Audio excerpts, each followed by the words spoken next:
ఘనంగా 58వ గ్రంథాలయ వారోత్సవాలు ప్రారంభోత్సవం. 58వ గ్రంథాలయ వారోత్సవాలు నల్గొండ జిల్లా కేంద్రంలో ఘనంగా ప్రారంభమయ్యాయి. ఈ సందర్భంగా జిల్లా కేంద్ర గ్రంథాలయంలో గ్రంథాలయ పితామహుడు డాక్టర్ ఎస్ఆర్ రంగనాథన్ చిత్రపటానికి అలంకరించి అనంతరం జ్యోతి ప్రజ్వలన కార్యక్రమం నిర్వహించడం జరిగింది.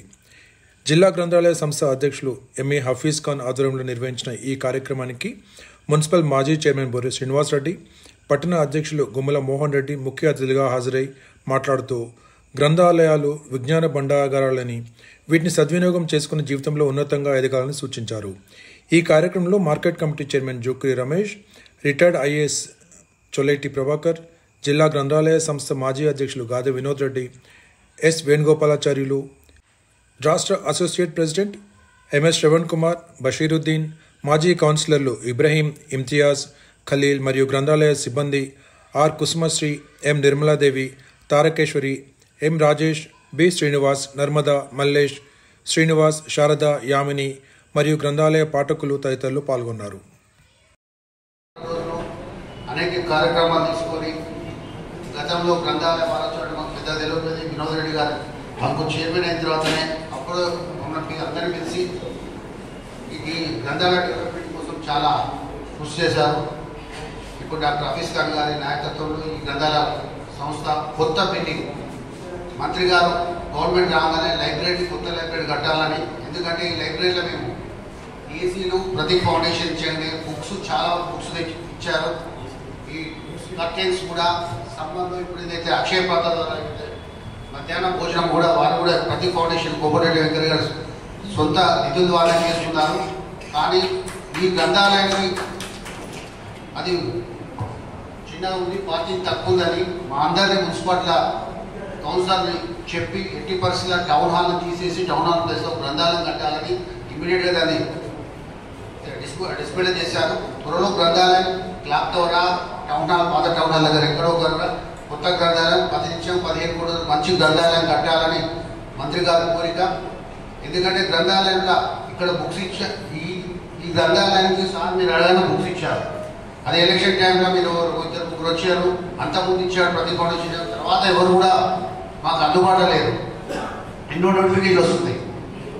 మీకు ఆ బుక్స్ ద్వారా మీకు మంచిగా అయితే ఆ బుక్స్ ద్వారా మీకు నాలెడ్జ్ పెరిగి ప్రభాకర్ గారు చెప్పినట్టు ఆ బుక్స్ ద్వారా లైబ్రరీ ద్వారా వారు ఐఏఎస్ అవుతున్నారు. మీరందరూ ఆ బుక్ ఏదైతే గ్రంథాలను యూటిలైజ్ చేసుకొని మీరు కంపల్సరీ గ్రంథాలయానికి అలవాటై గ్రంథాలయంలో ఉన్న బుక్స్, ఎందుకంటే అన్ని డిజిటలైజేషన్ ఉన్నాయి, మన సెల్ ద్వారా చూసుకుంటాం. కానీ ఇక్కడ ఎన్నో గ్రంథాలు పాత గ్రంథాలు దొరుకుతాయి కాబట్టి ఈ గ్రంథాలయంలో మీరు వాడుకోవాలని, అలాగే గ్రంథాలయం బుక్ చేస్తున్నాం అందరూ సహకరించాలని ఈ కార్యక్రమాన్ని పిలిచినందుకు ధన్యవాదాలు తెలుపుతున్నాను.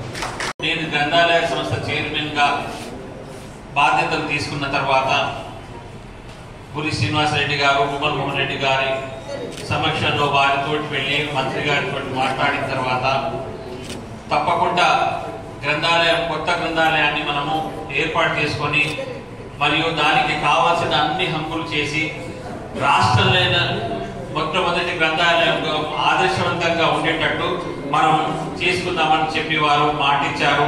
ఇప్పుడే బొర్రి శ్రీనివాసరెడ్డి గారు, గుమ్మల మోహన్ రెడ్డి గారు చెప్పారు. తప్పకుండా మంత్రి గారు మేమందరం చెప్పేదానికంటే కూడా స్వతహాగా తనే దీన్ని ప్రారంభించాలని చెప్పేసి కౌన్సిలర్ను వాళ్ళని వీళ్ళందరినీ కూడా వారే దాన్ని ప్రోత్సహిస్తున్నారు. కాబట్టి మనకు తప్పకుండా ఎలాంటి అపనమ్మకం కాకుండా అవుతుందనే నమ్మకం నాకు వారు చేస్తారని నేను నమ్ముతున్నాను. తప్పకుండా వారు చేస్తారు. అదేవిధంగా మేము చార్జ్ తీసుకున్న తర్వాత బాలునాయక్ గారితో చెప్పేసి అక్కడ 10 లక్షలతోటి అక్కడ మన బాత్రూమ్స్ అవన్నీ మరియు వీరేశం గారితో కూడా మాట్లాడాము. అదేవిధంగా జానారెడ్డి గారితో కూడా క్రితం ప్రభుత్వంలో ₹1 కోటి అక్కడే పెండింగ్ లో మున్సిపాలిటీలో అట్లే ఉండిపోయి ఉండే, దాన్ని మళ్ళీ తీసి దాన్ని గ్రంథాలయం కోసం వాడడానికి కోసం కూడా ఒక లెటర్ పంపించి వారి ద్వారా చేస్తున్నాము. మరియు ఎక్కడెక్కడ ఏమున్నాయో మీటింగ్ పెట్టుకొని అన్ని గ్రంథాలయాల ద్వారా వాళ్ళందరితో తెప్పించుకున్నాము. ఆ విషయాన్ని మంత్రి గారి దృష్టికి తీసుకొచ్చాము. వాటి అన్నిటినీ తప్పకుండా చేస్తానని చెప్పేసి వారి మంత్రి గారు చెప్పడం చాలా హర్షదాయకము. మనకు కేవలం మన జిల్లా గ్రంథాలయానికి ఒకసారి మంత్రి గారు విచ్చేసి రాగానే ఇక్కడ ఇవన్నీ చూసి ఏందే ఇదంతా గ్రంథాలయం ఇట్లా ఉన్నది, 2 ఏళ్ల నుంచి అని చెప్పేసి 8 ఏసీలు ప్రతీక్ ఫౌండేషన్ ద్వారా తన కొడుకు ప్రతీక్ ఫౌండేషన్ ద్వారా 8 ఏసీలు పెట్టించారు. అదేవిధంగా అప్పటి నుంచి ఇప్పటి వరకు కూడా ఉచిత భోజనం అంటే గ్రంథాలయానికి, జిల్లా గ్రంథాలయానికి ఊర్ల నుంచి ఎక్కడెక్కడి నుంచి వాళ్ళందరూ కూడా వస్తున్నారు. మధ్యాహ్నం భోజనం కోసం ఎక్కడికో వెళ్లాల్సి వస్తుంది అని వారికి తెలవగానే వారు దీన్ని వెంటనే ప్రతీక్ ఫౌండేషన్ ద్వారా ఉచిత భోజనాన్ని కంటిన్యూ చేస్తున్నారు. అందరు ఇక్కడ గ్రంథాలయానికి వచ్చిన వాళ్ళందరూ కూడా ఇక్కడ వచ్చేసి చదువుకొని చాలా మంది ఉదయం 9 గంటలకు వచ్చేసి రాత్రి 8 మన 100 అయిన దాకా కూడా ఇక్కడే ఉండి చదువుకొని పోతున్నారు. ఆ ఎంతో మంది అధికారులు అయిన ఆఫీసర్లు అయిన వాళ్ళందరినీ కూడా మనం ఒక్కొక్క రోజు మేము పెట్టాము, వాళ్ళందరి ప్రోగ్రామ్స్ కూడా పెట్టాము. అదేవిధంగా జిల్లా గ్రంథాలయంలో హైదరాబాద్కి వెళ్ళేసి కోర్సెస్ కూడా చదవాలనేది కాకుండా డబ్బులు తల్లిదండ్రులు అనవసరంగా వేస్ట్ కోచింగ్ సెంటర్స్ పెట్టేది కాకుండా మనకు సబ్ ఇన్స్పెక్టర్స్ కానీ ఐఏఎస్ ఆఫీసర్స్ అన్ని కోర్సులకు సంబంధించిన పుస్తకాలన్నీ కూడా సమకూర్చడం జరిగింది. ఆ పుస్తకాలన్నీ కూడా మన దగ్గర అవైలబుల్ ఉన్నాయి. ఇక్కడే చదువుకొని మధ్యాహ్నం భోజనం ఇక్కడే చేసుకొని అవకాశం ఉన్నది కాబట్టి నేను తల్లిదండ్రులందరికీ కూడా నేను అనవసరంగా వ్యధా ఖర్చు కాకుండా నల్లగొండలే చూసుకోవాలని చెప్పేసి నేను వారికి మెసేజ్ ఇస్తున్నాను.